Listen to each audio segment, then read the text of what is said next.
Wonderwerke wat in Elisa se tyd gebeur het, wat die oordeel van die Here openbaar.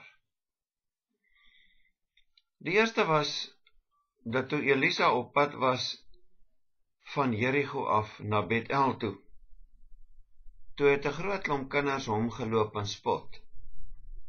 En hulle het geskreeu, hoor op kaalkop, hoor op kaalkop. Of soos die ou Afrikaanse vertaling sê, kaalkop gaan op, kaalkop gaan op.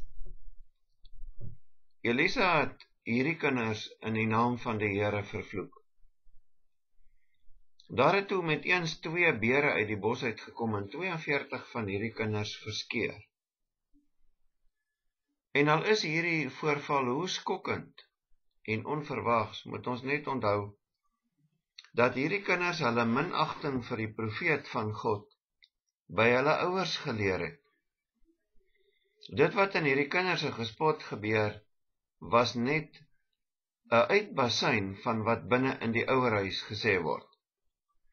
En daarom was die dood van hierdie klomp kinders net soveel 'n straf vir die ouers as wat dit vir die kinders was.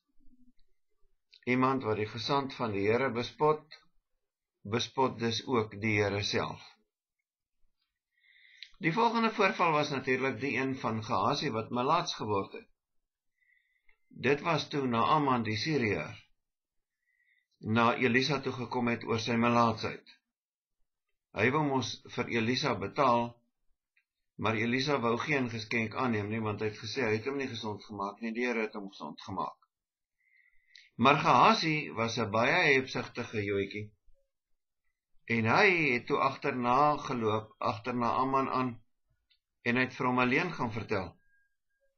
Hy het vir hom vertel, daar het nou skielik 2 ander profete by Elisa aangekom, en Elisa wil nou graag vir elkeen van hulle 'n talent silwer en 2 stelle klere gee.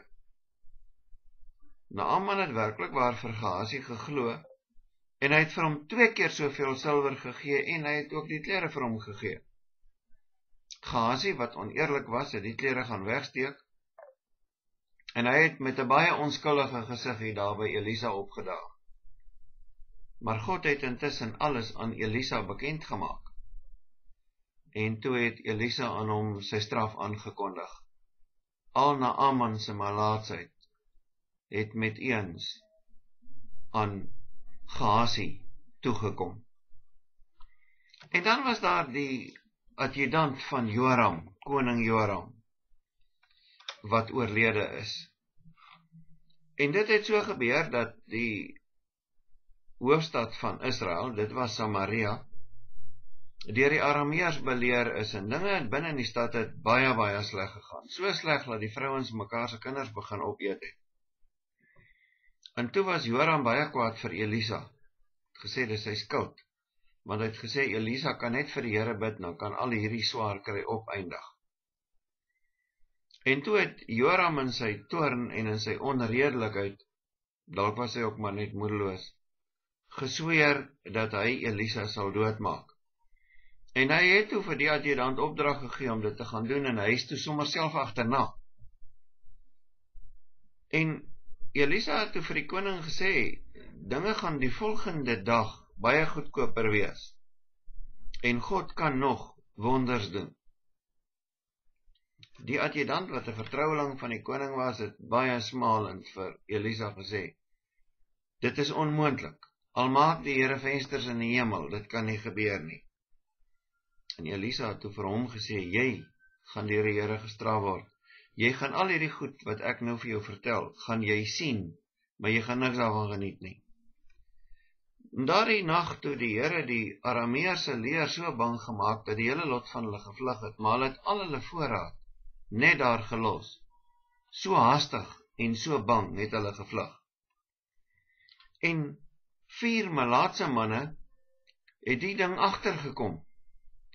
En toe het hulle in Samaria gaan vertel, luister, die Arameërs is weg, en al hulle kos en al hulle proviant lê net daar waar hulle was.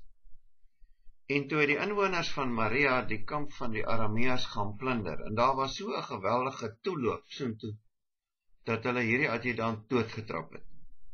Hy het gesien wat gebeur maar in die angstigheid van die volk het hulle hom doodgetrap, en toe het Elisa se woorde waar geword. Hy het die seën van die Here gesien, maar hy het niks daarvan geniet nie. Hy is toe dood. Uit al die geskiedenis van Elisa en veral sy verhouding met Joram, kom ons agter dat Elisa nooit 'n vyandelike houding teenoor Joram ingeneem het nie. Dat hy selfs vir Joram elke keer van baie goeie raad in die naam van die Here bedien het.